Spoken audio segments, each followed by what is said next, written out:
So WWE was just about to hold an event called Invasion to signify the invasion of TNA into NXT recently. It would have marked the first time in a couple decades that this event name had been used. Of course, dating back to the original pay-per-view back in 2001. But according to Sky News Arabia, fans and media in Israel condemned the timing of WWE's NXT vs TNA Invasion event, arguing it was, quote, stupid and insensitive as it coincides with the second anniversary of the October 7th 2023 Hamas attacks. Going on to say the term invasion on such a date, which directly recalls the infiltration of Hamas into the southern communities and the mass killing of Israelis and Americans, raised questions about who in the organization is responsible for this decision. The Israel Hayam going on to say in 2001 a highly publicized rivalry occurred between the WWE and the rival organization WCW. At that time, a pay-per-view event took place that carried the name Invasion, in which the WWE took over WCW in what was considered a landmark moment in the wrestling world. Now, more than 2 decades later, the WWE is reusing this brand to designate the scheduled conflict between NXT and TNA. But the obtuseness and extreme insensitivity to the date and the selection of the name prompts reflection. Their article also goes on to comment, quote, in recent months, the Israel Hayam editorial staff approached WWE management following previous controversies. They then refer to Sami Zayn, who has worn gear inspired by the Palestinian flag,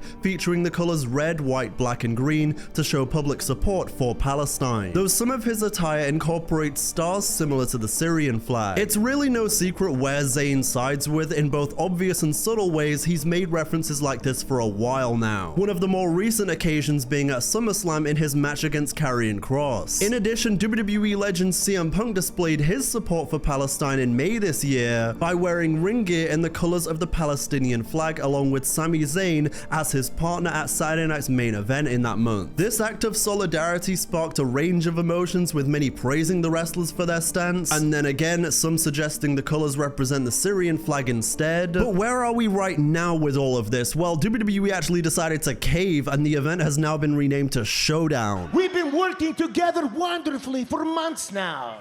This is more of an NXT and TNA showcase. No. A showdown. Which is a little insane, since the event clearly had nothing to do with the Middle East. Many now calling WWE spineless for catering to genocidal maniacs, saying this would have never happened under Vince McMahon. But I'm curious to know what you think of this situation. Do you think WWE should have changed from the name Invasion? But speaking of NXT versus TNA, the teams were announced last night for that event. On the NXT men's side, it'll be Ricky Saints, Trick Williams, Javon Evans, and Miles Bourne against TNA's men of Mike Santana, Moose, Frankie Kazarian, and Leon Slater. And then on the NXT women's side, it'll be JC Jane, Jada Parker, Sol Ruka, and Lola Vice taking on the women's TNA team of Kalani Jordan, The Inspiration, and Mara Shade. Oh yeah! Oh yeah! Fight!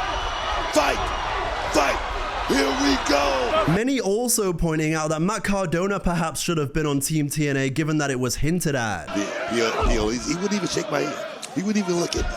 I don't know what it is, but you can tell there's a dark cloud. But Cardona isn't signed with anywhere permanently right now. He's a free agent bouncing around a bunch of places. Plus, it's so unsure where his loyalties even really lie. We all know Cardona has been knocking on Triple H's door for a return for a while. It wouldn't shock me if he aligned with WWE over TNA in this storyline. But at least in the meantime, he'll be taking on Killer Kross at House of Glory soon. Joe, you and Jordan seem to have one foot in and one foot out on both sides here.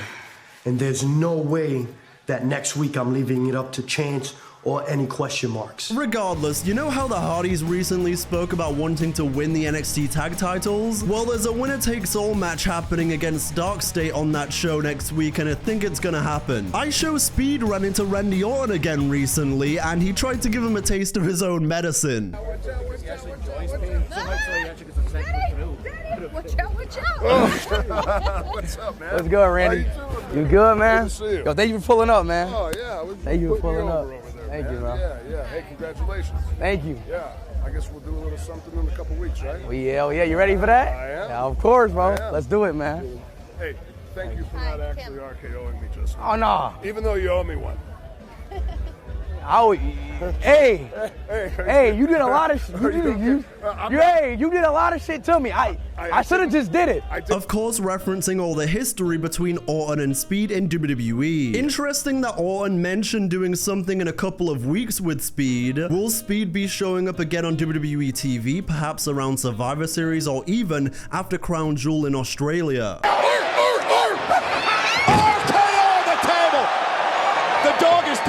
I also love how in this clip, Drew McIntyre and Sheamus are just pure NPCs in the background. Then, in other news, Cody Rhodes and Randy Orton versus The Vision is officially set for Smackdown this Friday, which should be a really fun match that I'd imagine will contribute to the rumored War Games build. I am very ready for a spear counted into an RKO, or maybe a tsunami counted into an RKO, or maybe Cody Rhodes hits a Cody Cutter at the exact same time when Randy hits an RKO. Either way, as long as those 3 dangerous letters are involved, I'm in. Then, in depressing news, the official poster for John Cena's final match at Saturday Night's Main Event on December 13th in Washington, D.C. has been revealed. I say depressing because I still refuse to believe that he's retiring at this event. I'm coping so hard in saying there has to be a bigger twist. The man they claim to be the GOAT is retiring at some glorified filler event. Miss me with that. If the entire event ain't just dedicated to Cena's final night, then I don't know what we're doing. Miss me with that Wyatt 6 title defense undercard match. Y'all can keep that. And I saw someone throw out the idea that maybe The Rock comes out right at the end and says,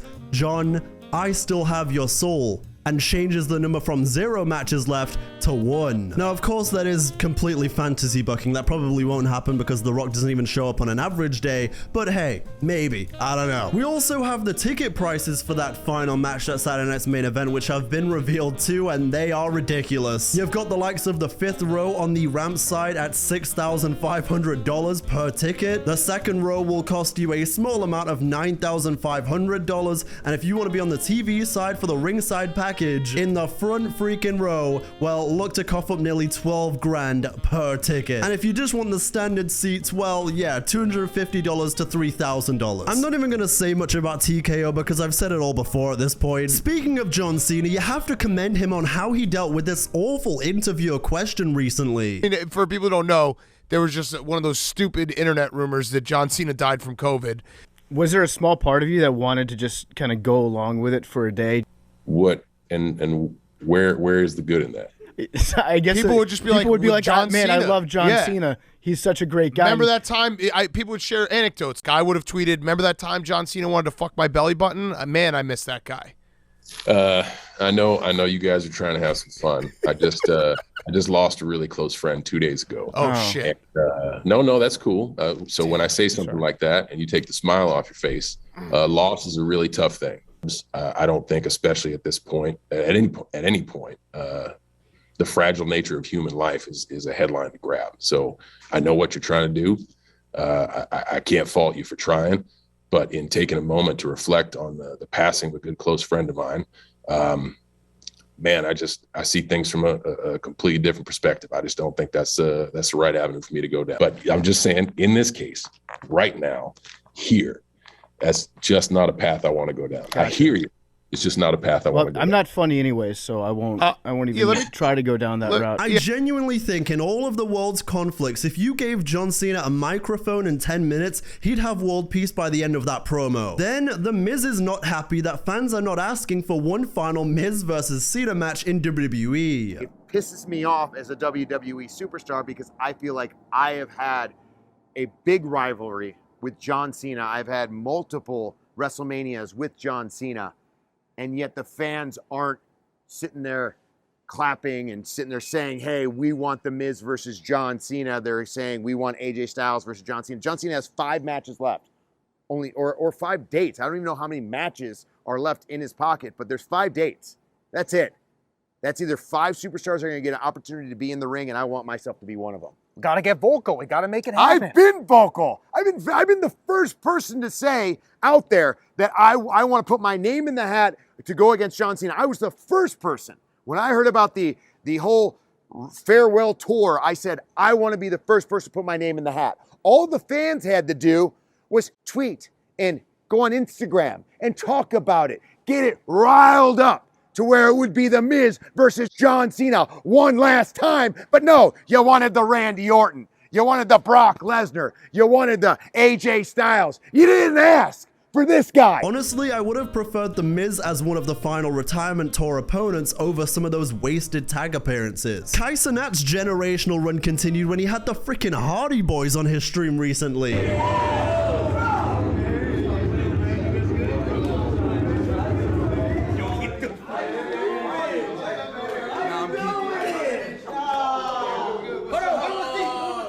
Yes, sir. Pull up a seat. Here you go, guys. Swan Tom Bomb! Not to mention, Kai just had LeBron James on his stream too, and that was lit. It'll never always be perfect. And one thing I want everyone to remember is that if you screw up, if you mess up, that happens. It's part of the journey in life. And as long as you're breathing, as long as you're alive, it's never too late to change. It's never too late to start over. And following your dreams is something that's real. And don't take anything for granted. This life is so beautiful, especially health is so important. Take care of yourself with fitness.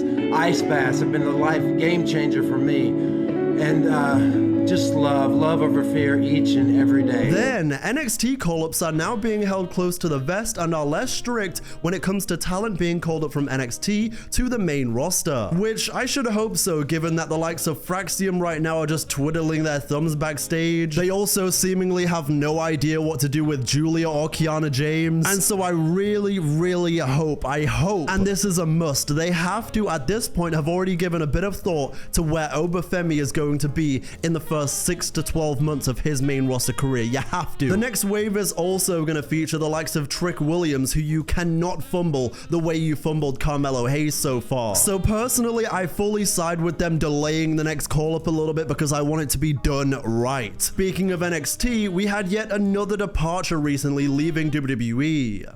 This is a decision that I thought about for a very long time, and I'm going to trust my gut on this.